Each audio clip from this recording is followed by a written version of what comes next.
Thank you. My name is Natascha French. I'm honored to be moderating our panel today. I don't know if that is off. But welcome to AWE and SoCal.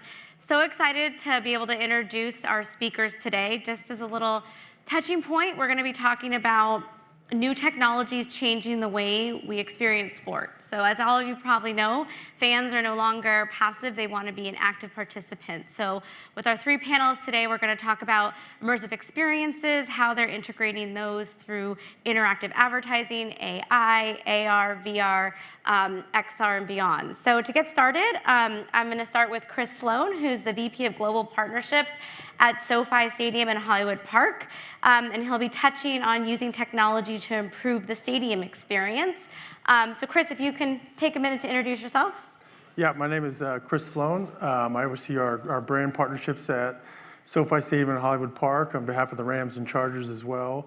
Those of you not familiar with SoFi Stadium, it's the NFL stadium that houses the Rams and the Chargers in LA. It's a 300-acre mixed-use campus with an attached YouTube theater, which is about 6,000 seats.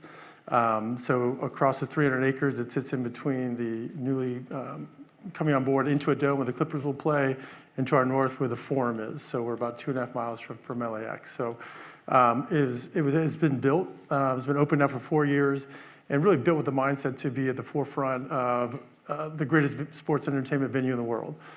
We just won an award in the Sports Business Journal for the venue of the year. But really Mr. Kroenke's vision, who's the ownership of that project, was really to transform the sports entertainment landscape in Los Angeles, move his team from St. Louis out to Los Angeles. So we're well into that now. We're going into our 5th year with our doors open. We all made it through COVID somehow. And the rest of our campus outside of the stadium and the theater will open this summer, which we're really excited to show everybody. So a lot of stuff brewing there, but that's kind of my role in a nutshell. Awesome. Well, this is Chris's first AWE, so excited to have him here. Next, we have Troy Jones, who's the CEO and co-founder of Status Pro.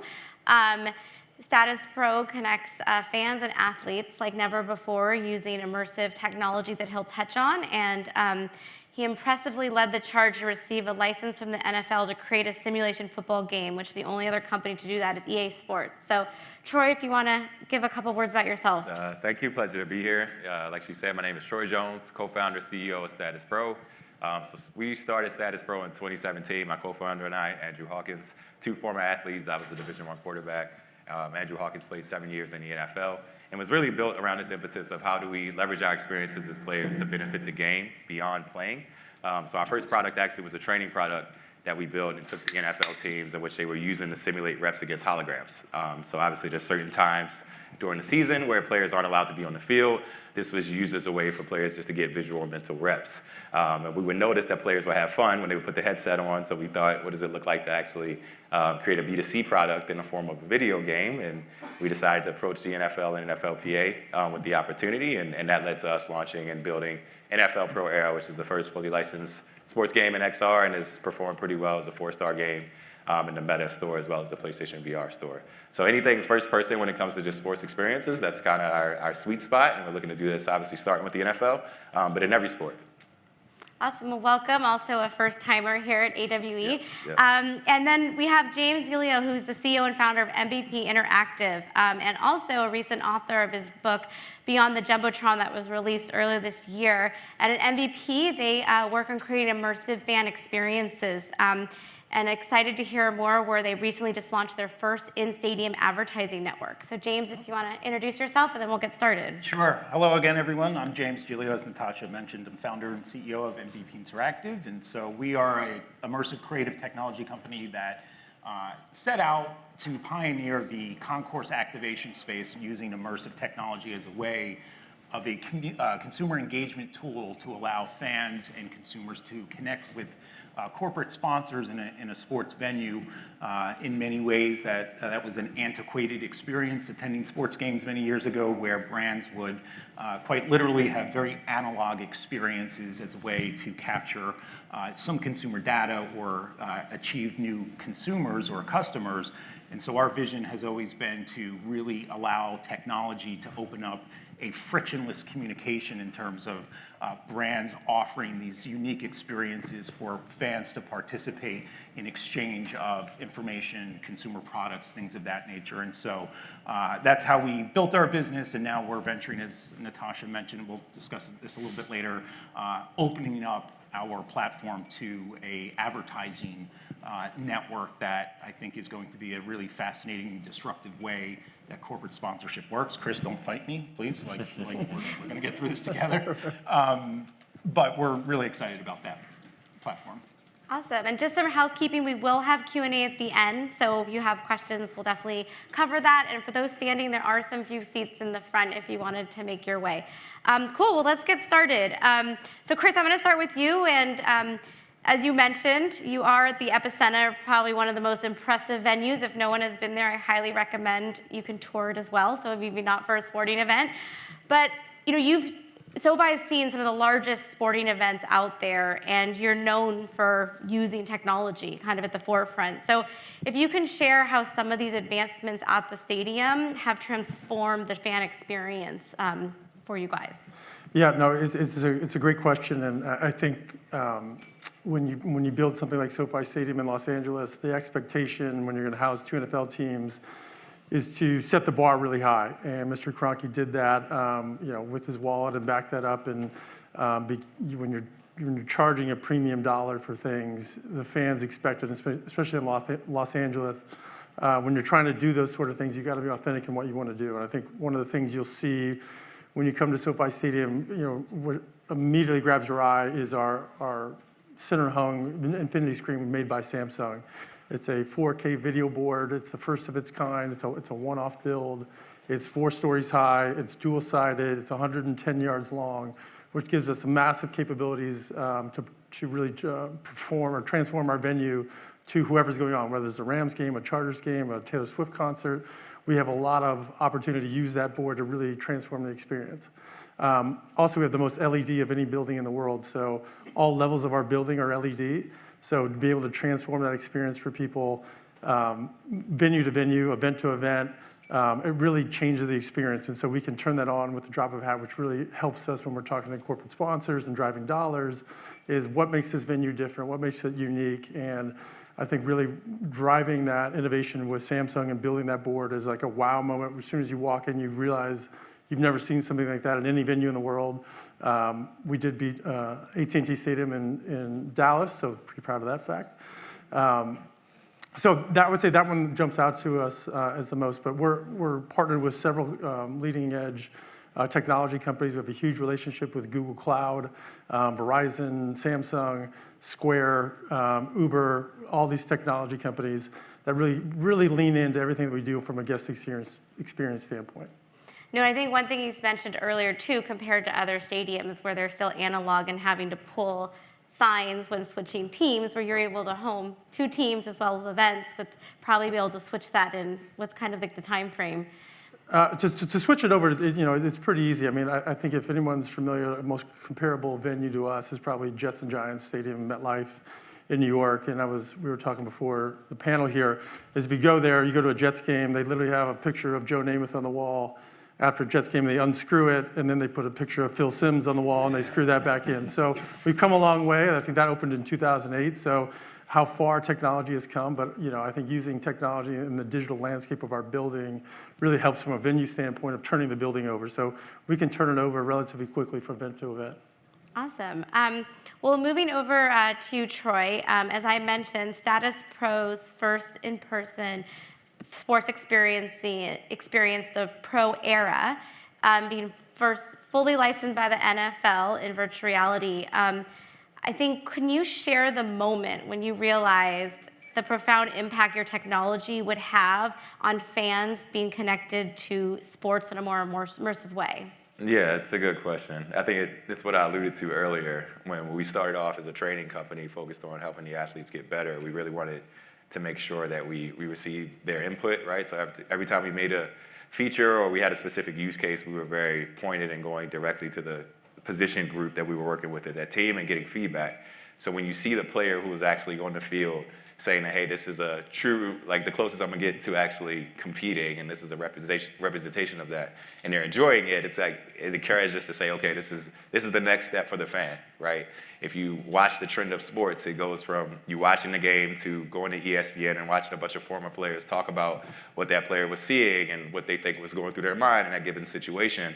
So this idea of bridging the gap and actually showing fans what it's like to see the game from the player's perspective was just an intriguing opportunity and something we thought the leagues will be excited about just from an innovation and fan connectivity standpoint, because that's ultimately what they want, right? How do we reach the fan at home? How do we make them feel closer to the game?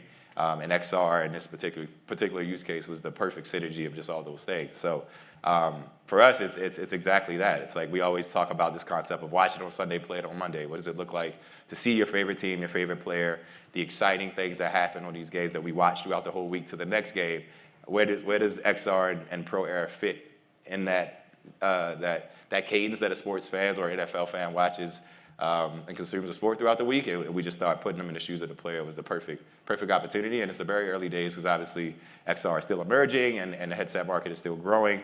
But we do think this use case has a chance to drive ubiquity and enhance the experience for fans in a unique way that you just can't get anywhere else. There's no way to experience what it's like being in their shoes outside of putting on the headset right now. And that's where we think the unique opportunity is. It's just a matter of scaling it. Nice. And you as a founder, was it that aha moment watching the player, seeing how cool it was? Or yeah, I mean, growing up playing football, it was me actually like trying the technology myself for the first time too, right? I think like when I tried it, when I took the trip to Facebook in 2019, Meta now, and I put on the headset, their Quest headset, they were talking about how they were going to be gaming focused, and I thought about what we were building with training, and like in my head, I was like, this is the closest I'm going to feel to ever playing football again because I think those days were over, right? So adult league. Yeah. I had to get paid to get hit, so I don't know about that point. But yeah, I just thought it was a cool opportunity just to extend that to the fans, and it was something unique that only 1% of people in the world get to do, right? Playing at that highest level. So the idea of democratizing that, it just was a unique business opportunity and something that was exciting and innovative that we just saw, we felt could work. Awesome. Well, James, over to you. Well, congrats on the launch of the new advertising network I mentioned. I'd love for you to touch on how do you foresee immersive advertising evolving in the actual sporting arena over the next few years? Yeah, well, hopefully the first step is the MVP Interactive Ad Network. And what I mean by that is we've identified that corporate sponsorship is by and large a very closed-off network of opportunities for a team to work with large brands. And Chris could speak to this much more intelligently than I can, but their goal is to secure long-term sponsorship, multi-million-dollar deals. And what we've realized is, that sort of philosophy or business model is great for the actual properties. But what it does is sort of box out thousands of mid-level to regional brands that may have not had access to sports properties. And what I feel one of the greatest consumers for a brand to connect with is a sports fan because we're all crazy, and so we're very loyal. And so we identified an opportunity where we could leverage our interactive gaming kiosks and games to allow for non-endemic brands or non-competitive sponsors access to the facility where we can have them underwrite our activations, subsidize income for the property, and sort of create a win-win scenario for the fan, increased fan experience for the venue, driving new revenue opportunities for the property, as well as bringing new brands into the sports marketing world. And I think health and beauty is a great opportunity for this, where, to my knowledge, there's not many naming right stadiums with a health and beauty brand attached to it. So inherently, that type of product makes a lot of sense for the sports market, right? And so leveraging our immersive gaming platforms allow for in-game branding for the advertiser. There's a user-generated content component where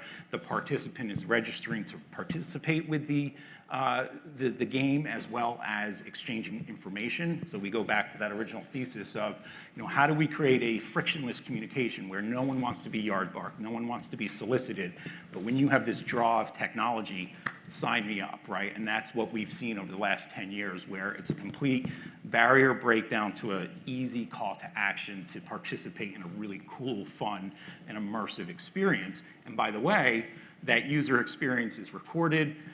It is sent to the user in a video format in a branded email where they can share socially, as well as allow that brand to continue to remarket or resell to that fan through purchase intent programming, incentivizations, retail discounts, ticket sales, things of that nature. And so, we really hope, this is a brand new initiative, so we're sort of building this off pretty organically, I should say. And so the community has had a great response to the opportunity. From a digital out-of-home perspective, it's so unique to maybe what we've seen in the world with transit displays or maybe kiosks at the mall and things of that nature, where this is a truly immersive gaming experience that brands have an opportunity to underwrite. And kind of touching on that, there's technologies touching both ways. One, this in-stadium build that you talked about, and then now there's sponsors coming in, creating immersive experiences. So you all talked about generating new revenue streams, but maybe Chris, starting with you, what challenges do organizations like yourself face in integrating new technologies? Yeah, so we talked about this a bit, but I would say, when we do these, and you sit in the seat we sit in, which is ultimately generating revenue for me, and you sit in a meeting with an owner, a sports team owner, and looking at it from his perspective, his or her perspective, the first thing that comes up is cost when you're doing a new build of a stadium. And so when you're building a $5 billion plus stadium, all the costs, the first costs that go in there just to get the building up and running. And it's through that process you go through signing on your partners and your sponsors, and you make big commitments, as James talked about, long-term commitments to these partners. And we're still, we've opened the 2 venues, but we've got another 240 acres across our campus that we're still spending money on to build on the first cost. So when you sit in the meeting with the owner and you say, hey, there's this crazy new technology out there that I think could really help drive fan engagement, you try to sell him on the ROI of it, he's like, I still am paying for the concrete, and don't forget about that, right? So there's building the business case to take on these technologies at scale. Why did I invest in it 4 years ago and it's already out of date? So I would say that for me is the biggest hurdle when we're building these immersive spaces, is trying to stay at the forefront of what our premium clients really want, what our brands are looking for when we're trying to drive top advertising dollars, and then getting that message across to an owner that may understand what you're talking about, but he's also got other interests in mind that he's focused on. So that's really for us the biggest challenge is bridging that gap for, yes, I see the vision, yes, I've invested in it, but I've also got to balance it with the true cost of running the building.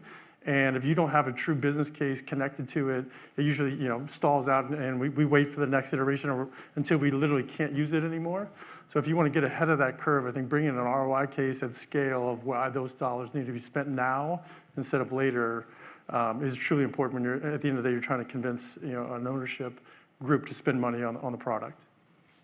And as the builders, Troy or James, is there something that you found as challenges? I know budget's always a challenge dealing with venues, but is there something with new technologies that maybe stadiums can't handle the technology that we're bringing to them because it's bandwidth or whatnot? Yeah, for us, it's obviously the headset portion of it. Like, how do we make sure that process is seamless? So typically, if you see a team activating at a stadium or at an event, you see a tent, right? Because the headsets can't be in the sun. And obviously, just the throughput and the bandwidth needed to take the headset off someone, make sure that it's clean, and then you put it on the next person. You have to get it down to a science, right? And it takes it's resources, right? So making sure that the team see the value, that it's something that's exciting, something that's sticky, that gives people an incentive to go get in line and obviously play the game, which typically we see, right? Kids enjoy it. It's fun. So that part is pretty easy to articulate, but it's the process that how do you make it more of an experience versus you're just trying a game, right? So for an example would be we just activated at the NFL draft, and the theme was all the kids that came to the park, this was their combine. It was like they were prepping for draft day. So from the moment they entered into the tent, it felt like you were going into this environment where you have scouts. So we had our team dressed as scouts. You gave them a card, and when you were in the game, you were getting your draft grade, and you gave them the draft grade. So it felt like, okay, this wasn't just us putting on a headset to play the game, but it was an experience which made, obviously it worth the juice worth the squeeze in that way, for people to take it, post it on social, and really enjoy the experience. So we just try to get as creative as we can, knowing that the technological limitations or the barriers when you talk about AR, VR, and putting on a headset. can be a little polarizing at first, but when you really drill into how it can be unique and really offer a good experience for the fan, it's something that people come around to. Yeah, and I think for us, given our sort of tenure in this space, I can tell you in 2012 when we were calling teams talking about AR, VR, and immersive technology, they didn't know what the heck I was talking about, and they were just worried about Wi-Fi and maybe a 4K LED board in their stadium. And so I give a lot of credit, and thankfully, for everyone's sake here on stage, that the market has really sort of caught up, where at one point, I think a lot of this type of activation or technology was okay, this is a sort of nice to have, it's not necessarily a priority, we don't see the value that we can monetize it. But there's been such a cultural shift in how owners and properties are monetizing their facility, as well as leveraging companies like ours with immersive technology to increase, sponsorship, interest, and sort of activation. And I was mentioning this, earlier to Troy. I think back of an experience that we had with Anheuser-Busch, who I give them a lot of credit for their disruption in terms of how they focused on their property partners or their team partners and tasked them to sort of innovate and think about new immersive ways or technology-driven experiences for their sponsorship dollars to be applied. Anheuser-Busch is arguably one of the largest advertisers in the world, and teams got very comfortable with knowing that, hey, we're getting our $5 million check this season, and we're just going to put another sign up, right? And so Anheuser-Busch at the time really changed the tone and the tenor of like how sponsorships are going to be earned, right, or dollars. And so we had a great experience of leveraging our technology to not only enhance a fan experience, but using that technology piece as a negotiating point where the football team that we worked with was able to say, hey, we nailed the assignment, and it reopened a dialogue to commit to that long-term sponsorship deal, and we were able to build season over season these experiences. So I think there's been a nice trend in the marketplace where companies like ours can succeed, in other vendors or technology companies out there where the consumption of sports, the business of sports, it's changed, and it's hand in hand with technology, which is really exciting. Well, kind of shifting a little bit, I know a lot of times brands are always asking organizations adding AI. So would love if each of you could maybe touch on, or whoever would like to jump in first, how is AI being integrated into some of these immersive fan experiences, or even in the stadium? If you're able to touch on that, Chris, in terms of how fans are interacting with sports venues or teams or players. Sure, I can jump in there, and I kind of touched on this at the beginning. We have a great relationship with Google Cloud, YouTube. It's kind of a first of its kind in our industry. So it's a 10-year deal where we're 2 or 3 years into it. And when kind of the AI outbreak came, when what was that, 6 months to a year ago, when that was just a hot fire. I remember we got called into a meeting with Google at their Playa Vista campus, and this is when their AI product was still called Bard, and there was a trial run to get on there. And we sat down with these groups, and they're like, hey, we're looking at different venue or different verticals of how we can integrate AI. And we want to use SoFi Stadium, Hollywood Park as our sports entertainment vertical. And it's like great. And they had like 15 people around the room, and they kind of went around, and there's like basically one person in the room kind of describing what AI was. And there was 14 people within Google kind of like, what's he saying? Like, because we're not there yet. I don't even really know what we're talking about. And that was, and then I asked the question, like, hey, what does Bard mean? Like, why is it called Bard? Complete crickets. So that was 6 months to a year ago, and they had no idea whether they were called Bard. They didn't really know what the meeting was. They just knew they needed a sports entertainment vertical in AI because someone had asked them, where's our sports entertainment vertical in AI? So they've rebranded, now they're Gemini. They've come a long way. But I say that in the fact that we're in such early stages of where this is going. And I think you can see the applications of where it can go, especially just think about our campus. If you're trying to look for wayfinding signage and having that interactive voice on the other end, kind of telling you where is X, Y, and Z, being able to have real-time responses, being able to view your venue, make it smarter.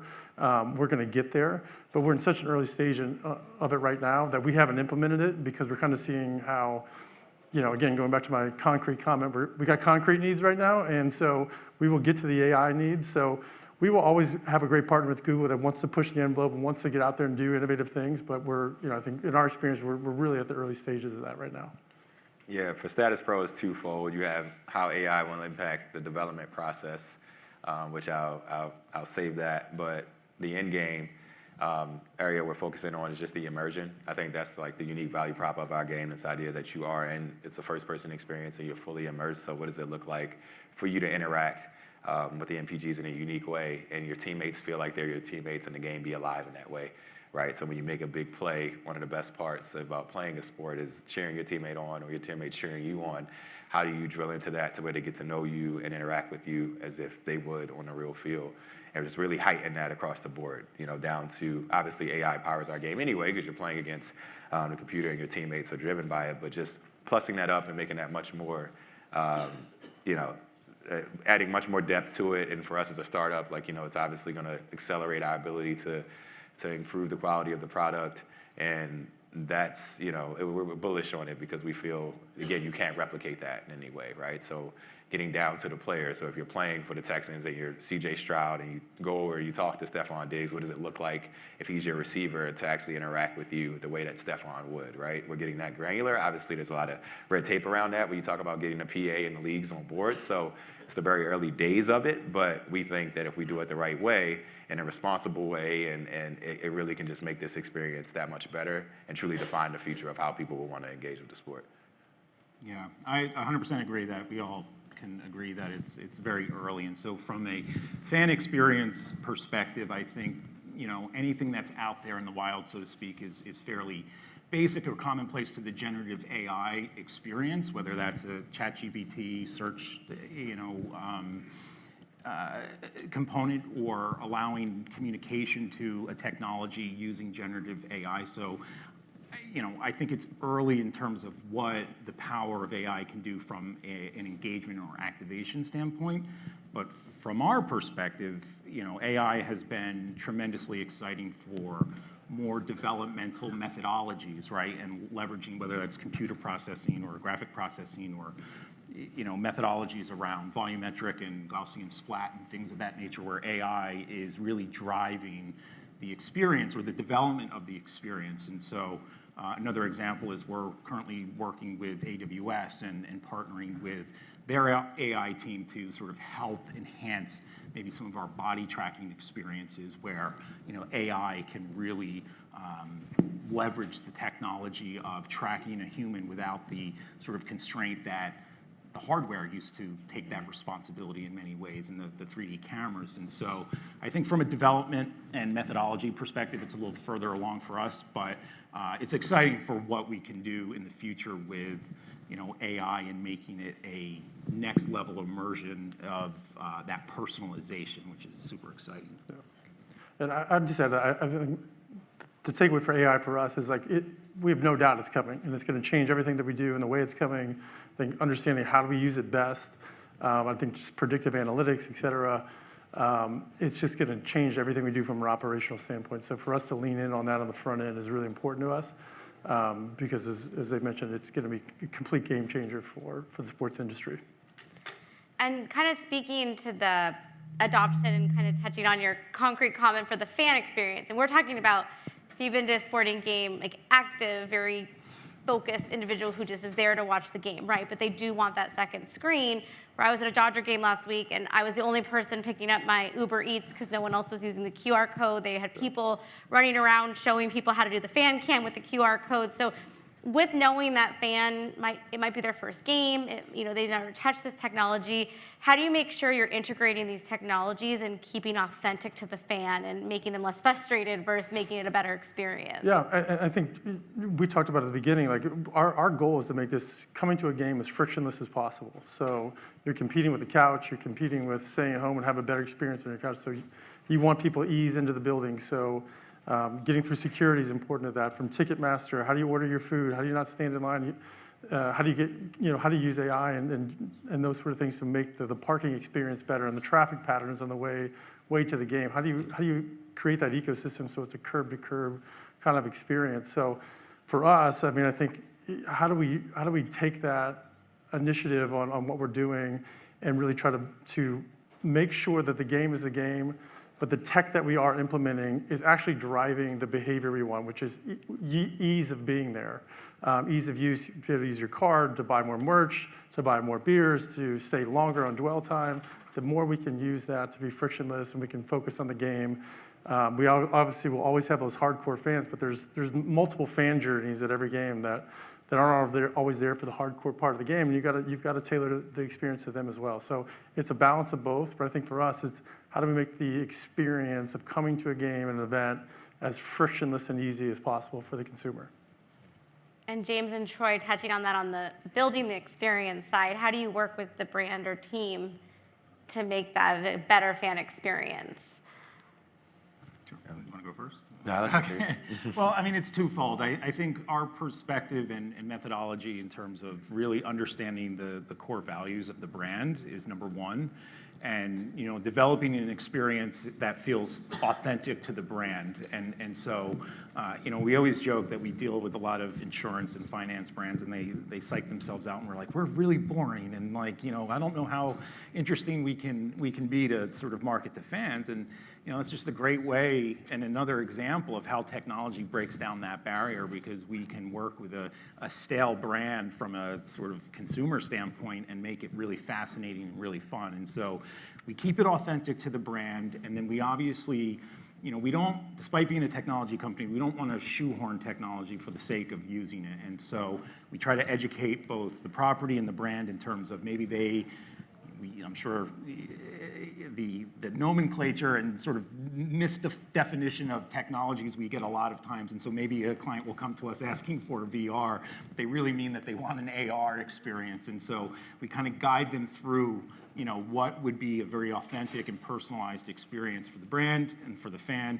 And then even regionally, we get to work with, some of the world-class largest cities and sports teams, and then you have your Midwest teams, for example, or smaller markets where, it is very important, even from their sponsorship, that they have this local, homegrown sort of feel, because this is what they've built their community around. And so being able to build an experience that focuses into the audience and focuses into, what these people from, quote, Columbus, would feel drawn to and authentic to, where, it's going to be a much different experience if you're going to do something maybe more Los Angeles-centric, where it's social media or TikTok-oriented, right? That's not sort of in line to, some of the behaviors in different markets. And so, above anything else, we all agree that we're in the experience business, and the number one driver for what we do is to create a good experience. And so as long as we nail that, everything kind of falls into place, and we just really, take into account what the brand and the property or the team is looking to accomplish. Yeah, for us, it's the personalization piece too. So when we're talking to teams, obviously moments in history of that club is what triggers the emotional value for their fans. So the story for us would be the Steelers. It was the anniversary of the Immaculate Reception, and they want to be able to recreate that play and share it. And what does it look like to have people see it executed from that first-person perspective, right? So what we found is when we're talking about those type of experiences that are unique to the club versus just a one-size-fits-all almost activation mini game within our experience, teams to get more excited about. They seem to get more excited about the unique opportunities or plays that that really allow them to highlight their history and all the connection points for the fans. So we just try to stick to that and be very pointed with who we work with, knowing that obviously to do that at scale, right now, just given that we're a startup and we're focused on B2C is a challenge, but we look at those type of opportunities with teams like, the Steelers in that scenario, to where we know that's something that's not only going to enhance their fans, but they're going to want to show it off, share it on social, which ultimately drive the attention for what we're doing and a unique experience that Pro Air provides to people. And you all mentioned metrics, which is Chris let us know that's how you're going to get a check written if you show the metrics. And I know Troy and James, you're always trying to show these are the metrics you're going to get. What are those metrics? What are you measuring? What to you would be a successful activation, right, or experience? And then for you guys, what would a client see as successful on your end in terms of what you're tracking? For us, the top thing is everyone looks at us as how do we engage the younger audience, right? We all know that, the way that Gen Z, Gen Alpha engage with sports is changing. They're not sitting down and watching games in like the linear TV way. They're consuming it via highlights. Gaming is prominent. So when we partner with the leagues, we always try to focus on, okay, that's the target demographic. This is who you can engage with, and it seems to be a top priority for everybody, whether that be the platforms that we develop the games for, or from a headset standpoint, or each league that we partner with, obviously starting with the NFL for the product we have in market. So, that's number one for them. And then obviously it's just for us, again, because it's an emerging space and XR is new, how much time are people spending in a headset? I mean, we're more than double the average time from a play session standpoint, which is really exciting. And it takes roughly 10 to 12 minutes to finish a complete game. So people are playing multiple games, they're spending time in the headsets, and there's obviously this novelty associated with the space that for us, we're showing that sports potentially is a solve for, right? So that's another big one. And then obviously just the typical like DAU, weekly active users, monthly, what is the cadence for XR, and what is the sweet spot? And again, what is the perfect use case? How does it fit into the week of a sports fan and the way they consume the sport? And just being very pointed, because we're in the early days. And then when you get an Apple or a Google to launch a headset and they're targeting it being a productivity type headset, not just focused on gaming, you got to get more creative around, okay, what are more ways to engage the fans and plus up their experiences, even outside the game, right? Is it a passive mini game? Is it watching a game? These are all questions that people have in the space and even the leagues have. And we're just trying to gather as much information as we can and just be agile and adapt as the new technology comes. Yeah, I think for us, because we do such a range of experiences and the data based on those experiences can change, right? If we're doing a VR experience, that it's going to be very limited in maybe some of the consumer information versus doing kiosk-based interactions versus doing a web AR experience. And so what we really focus on is, whether you want to call it user acquisition or user participation, we understand, as I mentioned earlier, the culture of sports and properties now are creating a full day event, right? And we are a consumer-based society and economy, and so it really makes a lot of sense for properties to open up 1, 2, 3 hours before the game starts. And so one of the things that we challenge ourselves is, whatever that runtime is before the game, we want to leverage our experience to get one new user for each minute that venue is open, right? Because that is really maximizing the usability, and then obviously bringing value to our brands from the consumer engagement standpoint and data. So we're able to track what gameplays are, run times very similar.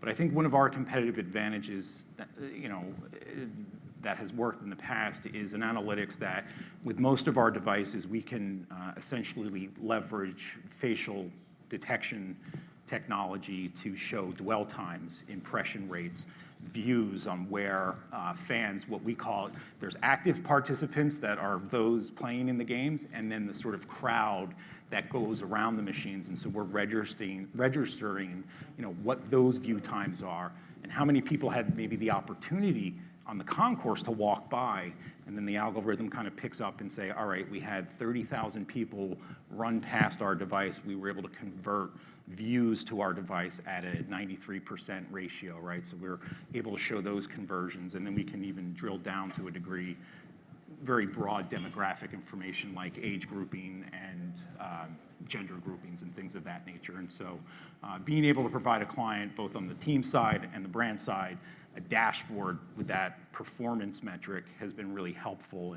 But by and large, our number one goal is that this is attractive enough, interesting enough that no one's just going to walk past it and not see it and not participate with it. And so gratefully, I think on average, and we have 10 years of sort of empirical data behind this, is that we've been able to successfully hit that one user every minute before the game or after or even at halftime. So that's what we really strive for.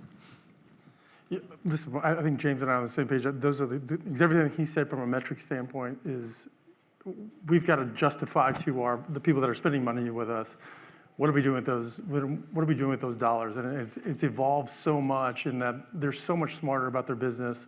They're measuring it in such a unique way now that you can't just say, hey, we have a Rams game here, we hung your sign, this many people walk by, they want to know who, when, why, what's next. And then when we're trying to get the premium dollars, which is also what we're responsible for, you better have that information and you better have some fresh ideas when you're coming to it, because it's an extremely competitive market and they're trying to sell more Pepsis, they're trying to get more people to buy cell phones, and like at the end of the day, you got to remember why they're advertising, which is to sell products, right? And you have to be innovative. They can do that in a multitude of ways, and they don't necessarily need to spend dollars with you just to spend dollars with you. So you have to evolve with the business, evolve with the brand, understand that these dollars aren't guaranteed, and you have to get smarter about your business. So I would say from a measurement standpoint, those for us are what we get asked about in our brand meetings of why am I spending X amount of dollars?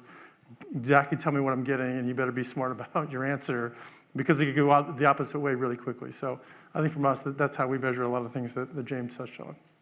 No, it's a tough one. It's good to hear on from both ends. I think for each of you, it'd be awesome to hear an example of any unconventional use of immersive technology that like really captivated your audience. I don't know, at SoFi, something you did with Status Pro, and James, maybe an odd request a client asked, and you made it a reality. Well, not answering the question, but sort of. I went to a SoFi football game for the first time last year. It's an architectural marvel of a venue. It's gorgeous. But the ingress and egress and the concourse space is very unique. It's not traditional to maybe a 360 sort of dome walkable, like there's little club sections and things of that nature. But what I found really impressive was how you really leverage the LED board, and it being the 360, and a lot of the content, a lot of the technology, whether it was integrations with Snap, I believe that you ran through. The main sort of fan interaction was using the tool, your biggest asset, on that LED board, and that struck. And I obviously see the world in a very myopic view. When I go to a sports game, I look for opportunities, and so, that's something that jumped out on me, is the level of engagement that you had with that 360 board. That was, I'm not easily impressed anymore, but I enjoyed it. I'll just follow up with that. That was one of the examples I was going to use. Was we partnered with Snap to create their filters. To use their filters on our fans. So you go pregame, and it'll be a shot of you guys in the crowd, and we could actually put, the face of you, but it was a Disney filter on you. And I have an 8-year-old and a 6-year-old, and it was like they wanted that on all game. Like I don't think they cared about who was playing quarterback by any means. So we can do a lot of really cool stuff with that. We also did a partnership with Nickelodeon around their annual game with the NFL. And similar to that, we were able to slime people and almost feel like you're interactive in some of the Nickelodeon episodes, and which connected to what they were doing in the concourse with giveaways, and connected to the broadcast. Connected with, actually, my son has a neon green slime helmet that he wore. So just to connect all those pieces from the broadcast to the video board to the concourse, you talk about bringing a partnership to life. That was a really cool one that stood out for us. Yeah, for us, I would say, obviously in sports gaming, simulation rights is like the crown jewel, but what we've noticed amongst the demographic I mentioned earlier is that we have this mode in our game. It's like a free play sandbox type mode where you can select any NFL stadium and just hang out with your friends, play catch, and play mini games. And it's like our team is in the audience. It's like the second most active mode within the experience of people literally just hanging out, talking, socializing, throwing the ball around. And, now we're talking about, well, what does it look like to put highlights in there so when they're hanging out, they can watch highlights of their favorite team or content from ESPN. And we're just thinking about creative ways to meet them where they are and how they're engaging with this specific, new medium, because it's so different from console and PC gaming. And it's just unique because for us, it was like, who doesn't want to be in the shoes of their favorite athlete? And that specific simulation mode skews older, which is great because we want to give that experience to fans. But as we just think about the future of the sport, the social setting, similar to what you see, I guess, in Roblox and some of the games that you do see on traditional gaming platforms, but even in XR, you're seeing a similar thing. Like people want to hang out, go away to play a game, and come right back to just hanging out and socializing, which was unique and different for the NFL. And they're thinking about, similar to what you mentioned with Nickelodeon, there's other opportunities around how do you get creative to create those environments and add unique IP to those environments to just make it more comfortable to engage to that specific fan interested in that. No, for sure. I mean, going to a sporting game, you're going to go with your buddy, right? So you want to be able to hang out with that using the technology as well, not make it an independent experience. We're going to open up to questions in 1 minute, but before I open up to questions, for each of you, what are you Googling? What technology are you interested in? What are you interested to see at AWE? This is my first AWE, so as we talked about, I feel like I'm living in the future as I walk through there. It's just wild. I think from us, and I think from a day-to-day standpoint, we were just talking about this. There's a new concept opening up on our campus at the end of the month called COSM, COSM, and it is a 60,000 square foot fixed building. Think of an IMAX, but almost a shared reality. And they've partnered with the UFC and the NBA to have these camera angles that are shot in 12K. And they're going to have their first event opening, I think, at the end of the month, UFC 303. But it's a huge domed experience where you pay a fee, a $20 fee to get in. It's an elevated food and beverage experience. I've seen the demo of it, which is about half the size of what they're unveiling. And it's an other world. It's a new experience. I don't know how to really explain it, but you feel like at a UFC fight that you are in the cage with the fighter on a live event, which is wild to me to see that and experience that. So seeing how that one does, it's a big investment for them. They've already got a second one under the way, but I think that one for us, it's coming up soon. Yeah, for me, this is my first conference as well. I would just say just all the different use cases for AR, VR, the spatial computing space. James talked about how he's been in the space since 2012. For me, it's 2017. And just seeing how the technology has advanced, I just appreciate how people are thinking about the ways that it can disrupt industries utilizing the tech. So I'm definitely going to take a walk through and see what people are thinking. Yeah. For me, I think a seminal moment in technology, this is personal comment, and don't throw tomatoes at me, depending on your preference. But, the Vision Pro, I think, is going to be a headset. I was a big fan of mixed reality on past sort of headsets or even the theory and philosophy of it. But what the Vision Pro will allow for developers and creators is leveraging that spatial computing, whether it's as benign as a spatial video and watching it back in a headset and it feeling much more lifelike in 3D than ever before. But it also opens up methodologies of capturing content, whether you can think of the PGA Tour experience in the Vision Pro, where it's full augmented reality, where you can pinch and zoom each tee box and watch the ball flight and really engage with that sport while the leaderboard is playing and the Masters is playing in the background, right? So you can really get lost in this space, and the fact that you're not going to be walking into walls either because it's a see-through headset. So I think there's a lot of opportunity there, and from a technology perspective, and then we're very high on volumetric capture and using that information, that type of capture for content to create that next level experience, maybe for our more traditional product line with our kiosks and things of that nature, where you're really providing lifelike 3D assets to a user that there's no one literally next to them, but are able to participate with this sort of experience that allows for a takeaway that will kind of present that they were in a setting that they weren't actually in. And so I think for me, those are the two big technologies. Very cool. I know we have a microphone in the back, so if we have any questions, we got one up here. Up here. Hi, guys. My name is Sumit. I work in brand marketing, and so it's kind of like this has been an amazing kind of panel. I think part of it, just individually, each of you come with so much stuff. I would, given the option, I would have 20 questions for each of you. I'll stick to kind of this thing. I'm just kind of curious. We touched upon NFL and kind of the potential that is there, kind of from a stadium perspective, from a player perspective, from building the experience perspective. I am just curious, and I think I would start this with Troy. I'm just kind of curious, is there a plan to kind of like extend this to college football, like between NCAA and everything that is going on? And just to kind of like, I'll just kind of pick on James on this one because he mentioned Columbus. The Big Ten is coming to California. I didn't go to Ohio, but I am quite aware of what USC and UCLA are going to face once they kind of like have to go against Michigan and Ohio. So I am just kind of curious. California is going to kind of blow up this year just because of like what is happening with football alone. Let's not even go into what volleyball and basketball is going to do. So I'm just kind of curious, how do you guys see this?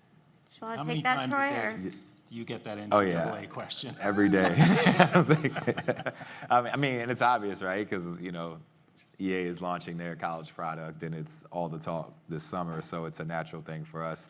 For us, we're being thoughtful about it. We have opportunities there. I think it's two things, because it's twofold. The story of Status Pro and what Hawk and I represent as two former athletes and what we're building is important to us, and I do think that, Candace and me being transparent, where the NIL is it's the very early days, and I do think you're going to see some changes, which is how they're thinking about player rights and the grouping of those player rights. What's going to happen, I don't know, but there's no way, there's too much money for it not to be a union one day. So for us, we're just thinking about kind of just sitting on the sidelines, seeing how this plays out. Right now, obviously, it's, EA has all the attention on their college product. So what we're thinking about is what is our unique way to take advantage of just that excitement and momentum still attached to what we're doing on the NFL side. So it could be anything like if you're an Ohio State fan and you want to, and I just talked about that sandbox mode, and you want to experience the energy within Ohio State Stadium and hang out with your friends in that type of setting. That's low-hanging fruit. And then you can do the individual NIL deals with players to have them play catch with fans in that sandbox and interact with it. But from a fully licensed experience, I think that, for us, it's wait and see, and let's also let the market mature a little bit, because you don't want to cannibalize the core NFL product. You want it to be additive in that way. So that's our thought. But we get it. Candidly, every conversation I have with somebody, it's say, when is college coming? So we'll play Costa Kenshin, but it's a priority for us at some You point. think more regulation? Are you a proponent of that for NIL? Take it offline. As a former athlete, I know. Listen, I just think I think it's first of all, it's long overdue. I feel like, to be able to profit from who you are, it's not like, I just feel like it's in some ways just goes against what we. Sorry to put you on the spot. Yeah, what we believe from a business standpoint with where we live. But listen, when it comes to group licensing, you got to figure something out, right? Because I think that EA is going to crush it with college football, and the amount of money that they're going to make is going to be incredible for the company, but players are going to pay attention to that, and people are going to see that, and then they're going to figure out, okay, well, how much of that cut is going back to the players? Yeah. And, from what I know, it's going to be something they have to answer, so I'll just be curious to see what happens when you talk about group licensing rights. From an individual standpoint, I think it's going to always be like you eat what you kill in that way, but when you talk about the collective, I think something has to change there. That's just my opinion. So. Other questions? Hi, I'm Josette. So this is for you, Troy. I went into Status Pro last year, Super Bowl time, and that was my first time playing football because, Nice. Female. But in the future, I haven't really been back in much, and I can so see the vision of multiplayer and all that, which is great. Also picking your own team. I'm a huge Panthers fan, so that was super cool to do. In general, though, I know you brought up kids. I don't know what your strategy or target audience has been, definitely kids, but how have you guys been trying to get females to get involved with your app, considering, with the NBA, it's easy, they have the WNBA, Yeah. but we're sitting in real life where there's really no female NFL anything. So what are the challenges you're facing with that, if you are? Yeah, no, it's a great question.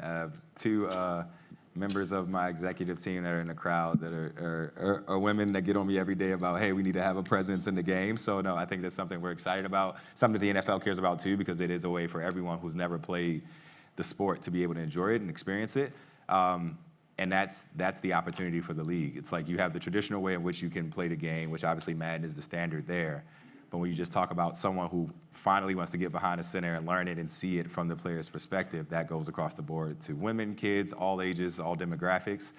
So in that way, it's interesting because you're almost serving too many masters in that sense because, people ask, who is your target demographic? And it's like, well, in some ways it is any sports fan because if you've ever wondered what it's like to be on the field, we want to give you that experience. Obviously, we have to go more granular because there's budgets and there's focus and people who actually adopt the technology, and we got to be pointed to have success as a company. But I do think a big part of the story is exactly that. It's democratizing that experience so that all types of people who love the sport can enjoy it. And it's something that we try to socialize, that we take very serious, that the league cares about as well. So whenever we have avid fans or people who enjoy the experience that typically haven't had it or hadn't played the sport or even been inside of a stadium, let alone on the field of a stadium, we try to highlight that because that's the benefit of XR as a whole, right? Like that is what the technology is bringing, and we're just taking advantage of it in that way to give people a unique experience, and that's the thing we think that will drive people to it because to your point, prior to Pro Era, it's no way to replicate that. Here's my pitch. Taylor Swift mode. Solves everything. Listen, and we got to negotiate that deal with Taylor and see what she. 5% royalty. I think, do we have time for one more? Or are we out? We're think done. that's- Okay, well, first of all, thank you so much to our panelists. Everyone give a round of applause. Enjoy the rest of your AWE.